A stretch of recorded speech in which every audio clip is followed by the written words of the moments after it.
कोई उसकी कॉपी कोई इसकी कॉपी, सब घिसते पेंसिल मैंने घिस दी कॉपी। 10 वाला पेन और 20 की कॉफी, हालत इनकी करी जाए में डूबे बिस्किट टॉसी। अभी देखे मुझे भागे रखे सर पर पैर, मुड़ के ना देखेंगे घर तक, ये मेरे कागज मेरे शब्दों से लथपथ है। माइक करा लोड फिर रैप पर खट खट। सो हेलो गाइस, कैसे हैं आप सब लोग। आज का हमारा टॉपिक है वैदिक कल्चर। इस वीडियो को एंड तक देखना मत भूलिएगा, क्योंकि एंड में मैंने एक छोटू सा क्यूट सा फ्लो चार्ट ऐड किया है, जिसमें मैंने मैक्सिमम इन्फॉर्मेशन कंपाइल कर दी है एक फ्लो चार्ट में। उसे याद कर लीजिएगा। उस टॉपिक से उस फ्लो चार्ट के बाहर क्वेश्चन नहीं आएगा। So let's start the class. वैदिक कल्चर जो है वो 1500 से 600 BC तक चला। अब हमने पहले देखा था कि इंडस वैली सिविलाइजेशन जो है वो तो 1800 के अराउंड डिक्लाइन हो गई थी।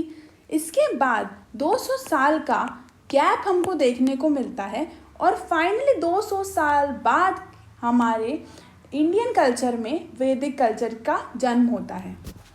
वैदिक कल्चर को लाने वाले थे आर्यंस, जिनको हम इंडो आर्यंस भी कहते हैं। पहले तो वो नॉर्थ वेस्ट की वैलीज़ में सेटल हुए और पंजाब के प्लेन्स में सेटल हुए, पर धीरे धीरे वो पूरे इंडो गैंजेटिक प्लेन में मूव करते चले गए। मैप से हम देखने की कोशिश करते हैं। ये है मैप। तो पहले वो कहाँ आए? पंजाब में और नॉर्थ वेस्ट की वैली में, और धीरे धीरे वो कहाँ मूव हो गए? इंडो गैंजेटिक प्लेन में। इस एरिया को, ये पूरा एरिया जो दिख रहा है आपको, ये है इंडो गैंजेटिक प्लेन। और 6th सेंचुरी BC तक तो भाई उन्होंने पूरा नॉर्थ इंडिया कैप्चर कर लिया था और नाम दिया था उसको आर्यवर्त। मैप में आप देख सकते हैं। इस मैप का मैं चाहूँगी आप स्क्रीनशॉट ले लीजिए, बाद में काम आएगा, ठीक है। पर सवाल ये है कि इंडिया में आने से पहले ये आर्यंस आखिर रहते कहाँ थे? इस अगेन डिबेटेबल टॉपिक है। अलग अलग साइंटिस्ट कहते थे कि वो अलग अलग जगह से आए हैं, जैसे कि मैक्स म्यूलर और कुछ हिस्टोरियंस कहते थे कि वो सेंट्रल एशिया से आए हैं। वहीं बाल गंगाधर तिलक का मानना ये था कि वो आर्कटिक रीजन से आए हैं। उन्होंने कहा कि साइबेरिया में, मतलब आर्कटिक रीजन के साइबेरिया में बहुत ज़्यादा टेम्परेचर गिरने लगा। इसकी वजह से वो मजबूरी में माइग्रेट करे हरी भरी जगह की तलाश में। सर विलियम जोन्स का कहना था कि आर्यंस यूरोप से आए हैं, पर इन सभी कथनों के बावजूद सबसे ज़्यादा फेमस ये है कि आर्यन सेंट्रल एशिया से ही आए हैं। ओके, अब हम बात करते हैं वेदों की। वेदों के बेसिस पर ही देखो, हमने पूरी वैदिक सिविलाइजेशन को 2 पार्ट में डिवाइड कर दिया है। वो पीरियड जिसकी बारे में हमें ऋग्वेद में इंफॉर्मेशन मिलती है वो है अर्ली वैदिक पीरियड, और वो पीरियड जिसके बारे में हमको इन्फॉर्मेशन साम, यजुर और अथर्ववेद से मिलती है वो है लेटर वैदिक पीरियड। अब हम एक एक करके देखेंगे ऋग्वेद, सामवेद, यजुर्वेद और अथर्ववेद के बारे में। ऋग्वेद बेसिकली क्या है? Collection of lyrics. ये पूरी दुनिया का सबसे ओल्डेस्ट टेक्स्ट है। मैंने जो जो इन्फॉर्मेशन यहाँ लिखी है वो आपके लिए इम्पॉर्टेंट है from examination point of view, तो किसी को भी छोड़िएगा मत। इस ऋग्वेद में 1028 हाइम्स हैं और 10,580 वर्सेस हैं। ये पूरी ऋग्वेद जो है वो बेसिकली 10 बुक्स का कलेक्शन है, जैसे हम मंडल कहते हैं। तो ऋग्वेद में कितने मंडल हैं? 10 मंडल हैं। अब सारे मंडल तो इम्पॉर्टेंट नहीं है कि कौन से मंडल में क्या है, बट कुछ इम्पॉर्टेंट हैं, जैसे कि तीसरे मंडल में है गायत्री मंत्र। तीसरे मंडल में क्या है? गायत्री मंत्र। 7वें मंडल में है दशराजन वॉर। दशराजन वॉर क्या था? ये बेसिकली एक वॉर था जो कि 10 राजाओं के बीच में लड़ा गया था, और 10 राजाओं ने लड़ा था सुदास के साथ। सुदास कौन था? बेसिकली सुदास था भरत किंग, ठीक है। भरत किंग था सुदास, और इन्होंने ये वॉर कहाँ लड़ा था? परुष्णी नदी के किनारे। कहाँ लड़ा था? परुष्णी नदी के किनारे, जो कि अभी की क्या है? रावी, मॉडर्न डे की रावी है परुष्णी।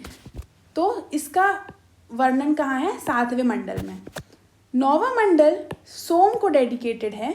10वां मंडल 4 वर्णों को एक्सप्लेन करता है। 4 वर्ण मतलब ब्राह्मण, क्षत्रिय, शूद्र और वैश्य।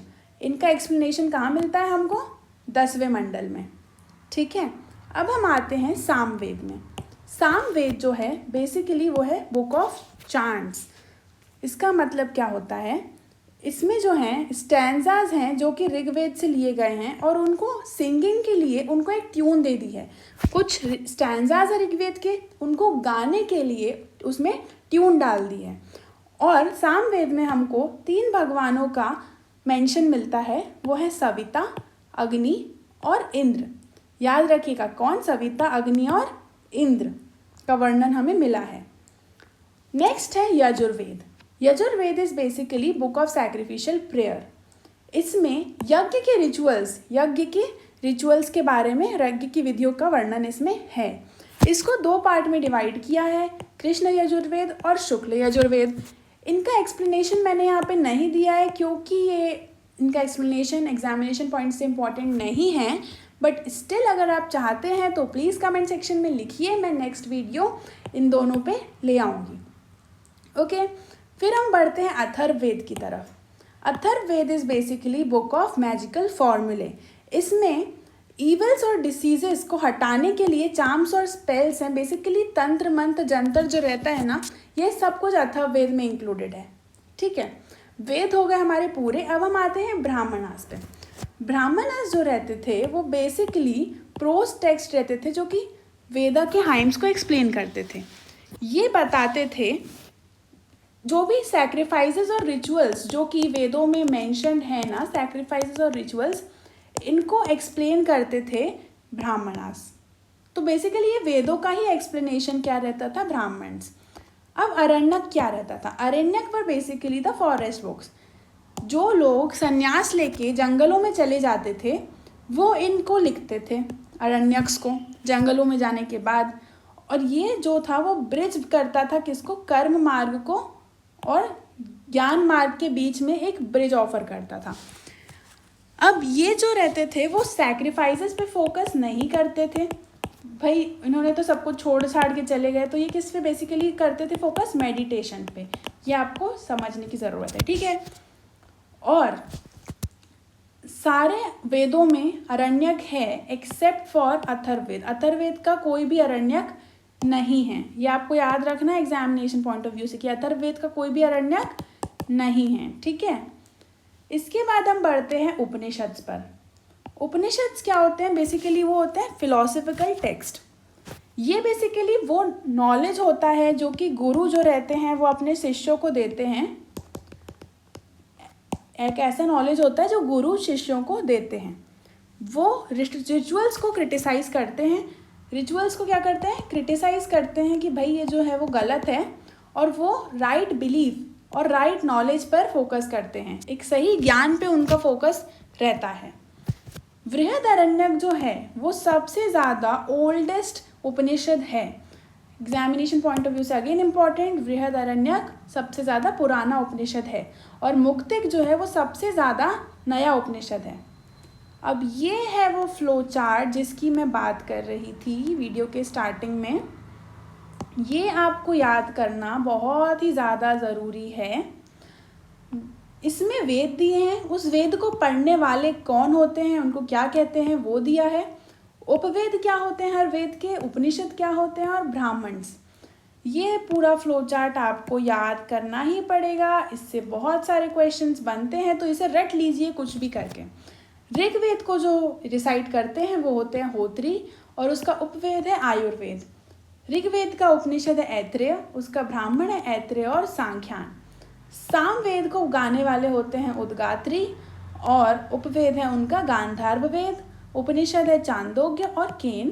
ब्राह्मण से पंचविश, षड्विश, जैमिनीय।